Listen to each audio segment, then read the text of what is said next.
Howdy folks, this is Father Dougal 9000 here, and welcome to another episode of Dougal's Game Finish Chronicles, a series where I talk about the games I've played and beaten as part of the Hardcore Gaming 101's Game Finish Challenge. Also, because this is being made a bit later than I'd originally intended, Happy New Year! I hope y'all are doing well. This video isn't gonna be celebrating much else of the new year, well, unless you consider futuristic racing, alien blasting, and egg collecting to be particularly festive activities, but it will be celebrating three fairly cool games. So, let's get into it, shall we? These were originally logged on the 24th to the 30th of January 2021.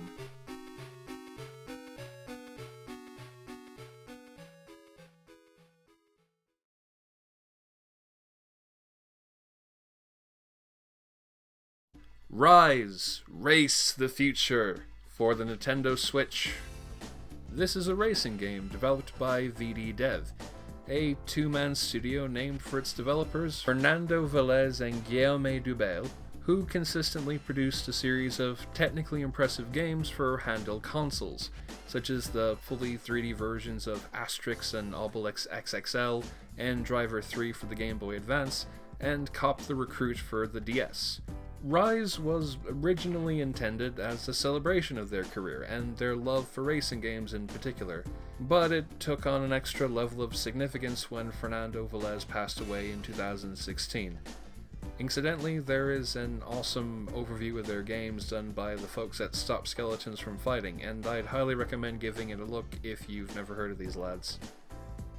It's a racing game set in the near future, so in addition to a bunch of sleek-looking cars, your car automatically turns into a hovercraft when over one of the many bodies of water featured throughout the game's racetracks.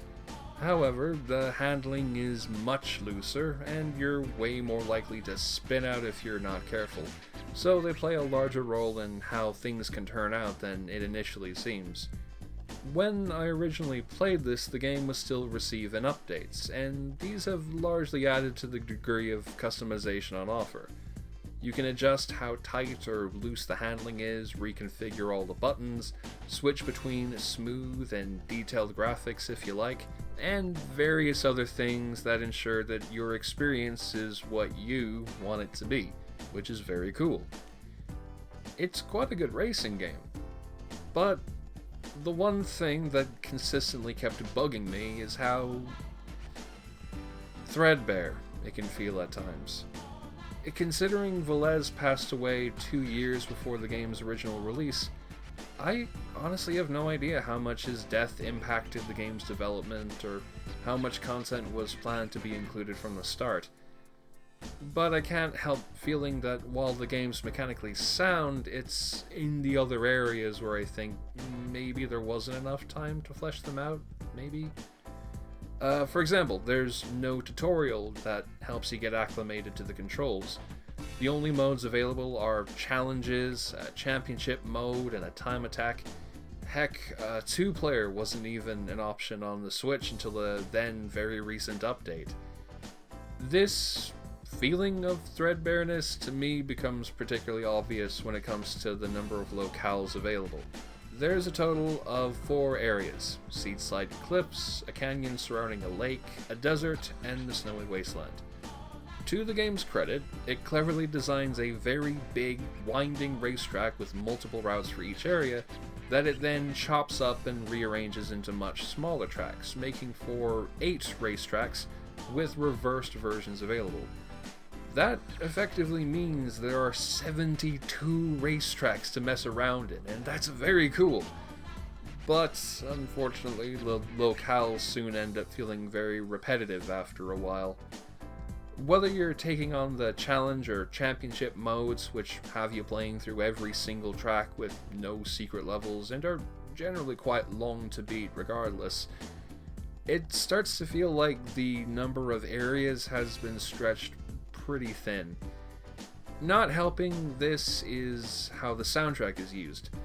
Now, while I'm not big on that kind of mid-2010s indie rock feel, I appreciate that it goes for rock To begin with, it's almost old-fashioned if not for the fact that it sounds like mid-2010s indie rock. But there's only 9 songs, and each one only lasts a couple of minutes, so yeah, those start to grate as well after a few hours. I enjoyed the game enough to complete the challenges mode, and I even briefly checked out the championship mode for curiosity's sake, beat a couple of Grand Prix as well. Heck, I might even come back to it every now and again for a quick race or two, but the rather thin nature of the modes and the presentational variety keep me from viewing it any more fondly. Sorry guys.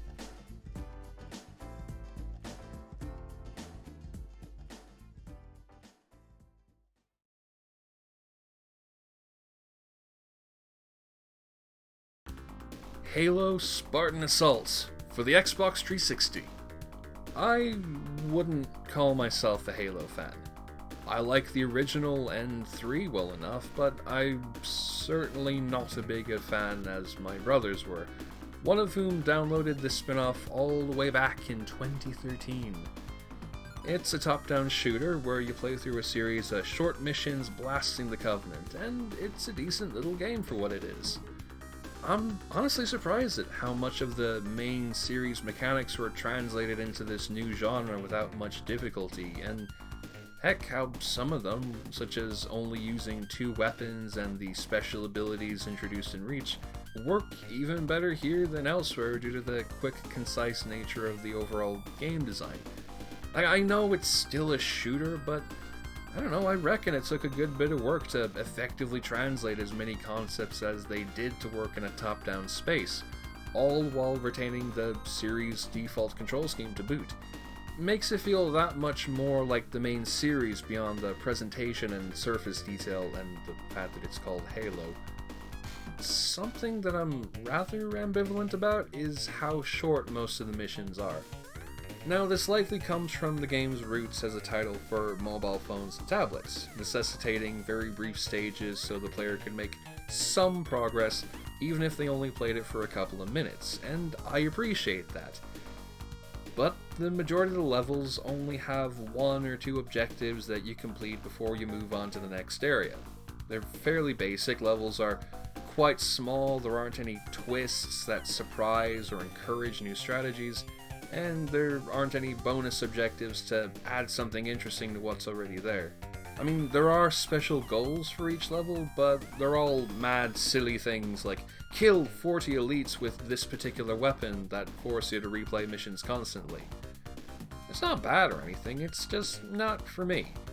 I personally would have preferred more fleshed out missions, or maybe even the odd lengthy venture that reflected more of the Bungie game's quieter moments. And I also would have preferred the game to be optimized better on the Xbox 360 because, good god, this thing was constantly crashing on me. I played the game over 7 sessions, and 4 or 5 of those ended in a crash after barely half an hour of play. It is the worst case of a game consistently crashing I have ever seen, which comes at such contrast to the mostly smooth 60 frames per second frame rate it's got going. Honestly, it even threatened to derail my playthrough altogether. I hate when games constantly crash. I can't feel secure in doing anything lest it suddenly decides to just stop working.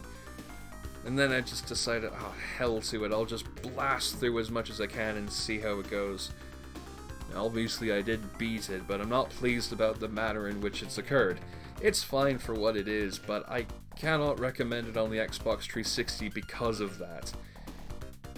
Which I suppose at this point doesn't particularly matter because the game was delisted off of the Xbox 360 storefront and is now only available on the later Xbox consoles and the PC, where I hope it wouldn't crash all the goddamn time. The game also got a sequel called Spartan Strike, and while I've never heard of anyone talk about the game, or this one to be fair, I can only hope that it keeps that same quality gameplay while improving on the mission designs. Here's hoping for the best.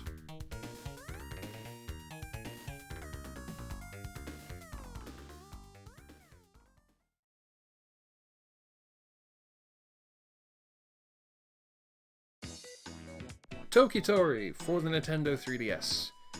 Most folks who know about Toki Tori likely know it through its sequel, which took a rather unique approach to the whole Metroidvania gameplay style by relying on increasing the player's knowledge of the world and its creatures rather than increasing their abilities or arsenal. However, the original game is an entirely different affair. Presented as a puzzle platformer inspired by the MSX2 game Egbert, and even made by some of that game's staff. You can't jump, and you must use certain tools to navigate your way through a level and collect all of the eggs. It was originally released for the Game Boy Color, the day after 9/11 no less, but has since been ported to about a dozen systems, including the 3DS. This was released after the ports to the PC and Wii, which this is basically a port of those, and I feel this actually impacts the game's challenge to some degree as it goes on. The puzzles are quite clever in how they require you to do things in certain orders, and you need to retain a good degree of knowledge of how various parts will move to reach certain parts of a stage. But, because the screen is zoomed in to make elements more readable on the 3DS's comparatively smaller screen, it means that it's easy to forget elements or how things will work when they're not immediately on screen, at least it is for me, and it becomes especially troublesome when you get to the later worlds, where manipulating enemy and object placements becomes super crucial to clearing the stage. You are allowed to rewind in case you make a mistake, so it's not as bad as it could be. And you can also skip the level if you like. But there's a specific mechanic attached to this level skipping, and I really like how it's implemented. You've got a wild card that allows you to skip the current stage, but you only have one wild card. If you encounter another stage that's too difficult and you'd rather skip that, you have to return to the level you originally skipped and complete it in order to get your wildcard back. It's a very cool way of allowing some leniency towards the player, but without breaking the game's challenge. And it encourages you to either figure out the level that you were originally stuck on, or decide, no, I'm gonna figure out this level I'm stuck on right now, and do what I can to clear it. I wasn't particularly keen on Toki Tori, as I found the later stages maddening to the point of seriously stressing me out, which says a lot considering I'm usually pretty relaxed when playing games, but that's definitely a me thing as opposed to the game itself being bad. If you like puzzle platformers, this is a pretty good one to check out, and you can get it on plenty of systems such as the PC, and most recently, our old favourite, the center of all ports in the universe, the Nintendo Switch!